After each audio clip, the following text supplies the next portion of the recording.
I wrote, so let's say I witnessed or experienced a spiritual leader's wrongdoing. How can you handle the situation that brings proper accountability and honor to the Lord while also avoiding division in the house of God and gossip?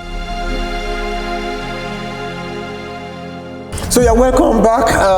We still have Brother Josh with us, sharing some time in questions, and it's been very, very lovely, and we welcome you.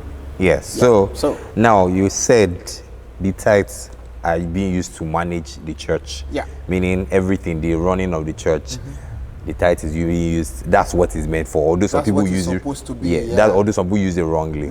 Now, let's say we have someone that is using it wrongly. Let's say maybe by some chance that's very using it wrongly. How do you, okay? Let me put it the way I wrote it here. Okay. I wrote. So let's say I witnessed or experienced a spiritual leader's wrongdoing.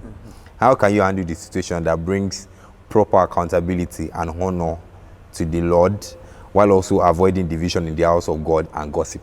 Do you get? So now let's say you are privileged to have information that a pastor is mismanaging tithes. So how do you handle this situation whereby you want to call him to order, or you want him to be accountable, but at the same time you don't want to drag him on? Because I mean, obviously, if you drag him on social media, they'll be like, hey, not them. See what we're talking about. So how do you exactly do this kind of thing? Thank you. I really appreciate your question, but I'm going to maybe ask you to clarify a little bit more.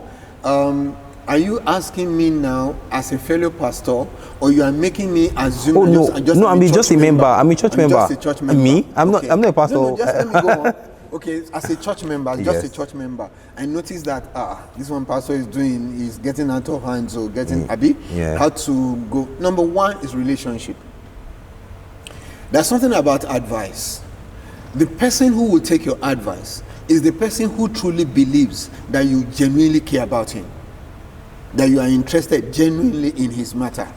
If he's not that convinced, anything you say will say, yeah. He's just trying to make you finish on time and go. Okay? But if somebody's going to take your advice, the person first of all must be convinced that you are genuinely interested in his well-being. Now, where a pastor knows somebody and believes that the person is genuinely interested in his betterment, he will listen. But as a member, you might not be able to have direct access. Yeah, that's what I said, relationship. So is it like you're supposed to go and maybe you look for a spiritual person? You are going to be looking for trouble. Now, if you're just a member, you don't have that relationship. Okay, you don't have that. You're just going to pray and say, Father, I don't have this relationship. It's either you help me to build this relationship, okay, or you find a way to send somebody like me, but who has a relationship. Let him reach this person. As I'm talking now, for example, I know a particular case of a pastor who was not handling things well. Somebody went to him and discussed with him, and he listened to him, heard everything, and said, you are right. They prayed together and everything, and the person left. Unfortunately, he tried to improve for 6 months, but very soon he has slid back into his ways. So that person never went back. He thought, I've done my bits. So it's up to him and his God now. You understand? He welcomed it. He thanked the person. They prayed together. But it is because he believes that person had his genuine interest at heart. After the person that genuinely had his interest told him, and he still went back. Accepted it. Yeah, and he still went back. So let's say the person. Then he has a serious problem. Okay. Yeah, he has a serious problem. So how do you handle it? Because now there are plenty who have serious problems that way. That one was even good. Some other one will say, so you think now that you have grown to a place where you think you can come to advise me. Some of them will have that kind of attitude, or say, oh yeah, that's fine. After you are gone, nonsense. That was attitude. This guy genuinely changed, but about 6 months down the line, he soon went back to his old ways. So you are saying, okay, what do I do now about that kind of person that goes back to his own? The only thing that remains, God, have mercy on him. Because you see, going back to his vomit, going back to his own ways, is because he has some interest there that is bigger than the interest of God, or interest of propriety, interest of rightness, and that other interest goes bigger than propriety or rightness, or doing things in a prim and proper way, to him. That's why he went back into all of those things. Yeah. But you see, if I was a pastor or a fellow minister or a senior person, even coming from a senior person, this younger person or junior person must still believe that I have his interest at heart. That's genuine interest at heart is very, very crucial when it comes to advice. You can't advise somebody who, let me give an example. You are an elderly person in church, and you now see a lady, you think the lady, the way she's dressing, she's exposing too much. Are you following me? And you call my daughter, this one you're exposing too much. If that lady does not believe you have a genuine interest at heart, you just say, thank you very much, ma'am. Thank you very much. And that's why you should not say, I beg, I beg, I beg. Yeah, that's why you should say, I beg. I say, I'm not your daughter, please. Face your daughter.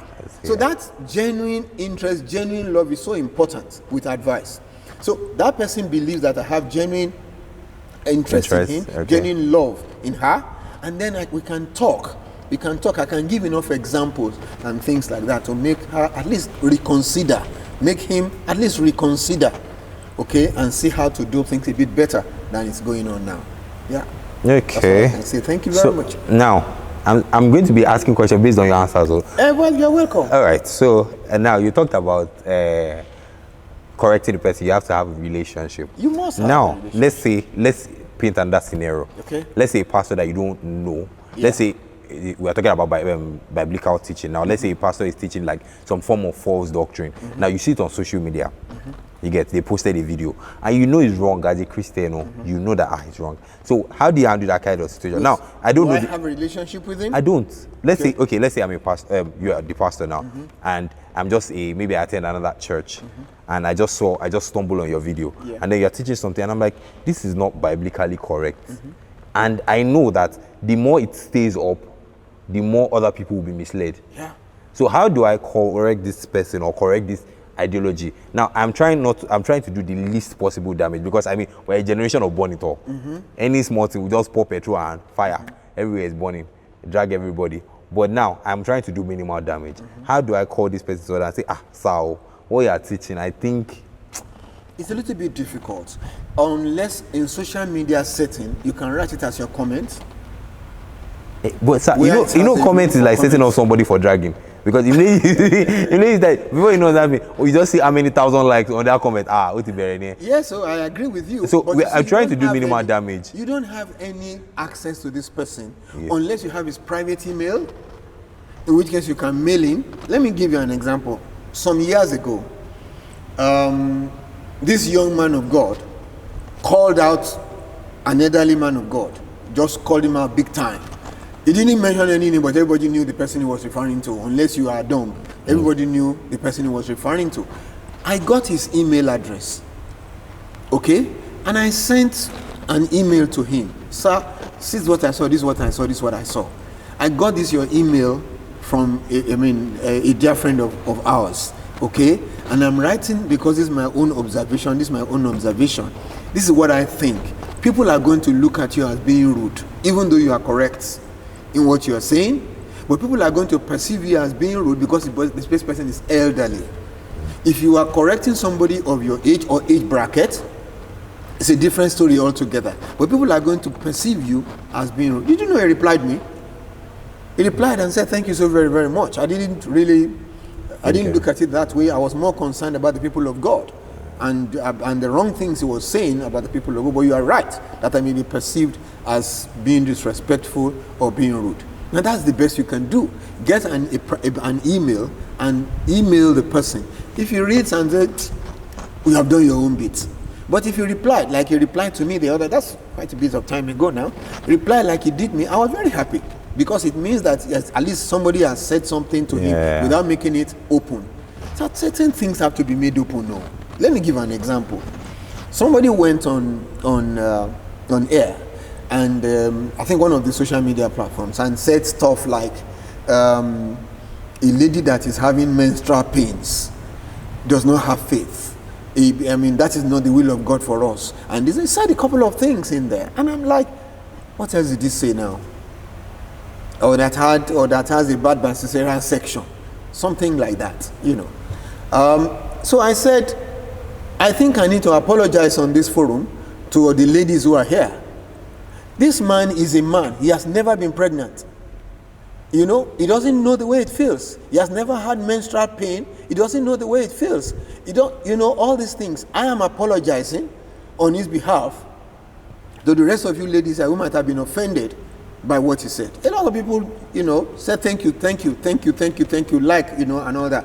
I don't care whether they dragged him for that or not. I don't care. But I thought that this feminine gender, in my own opinion, those of us who are males, we have not been fair to this other gender at all. We have not been fair. We have so treated them so badly, so maligned them, And I said, I thought one of us of his own gender should apologize to you people, on this forum. I don't care whatever happened to him after that. But I think it was going to encourage some ladies, who make them feel at least this is a man who appreciates us. So he could have been dragged. I never thought about, I never even cared about whether I was going to be dragged or not.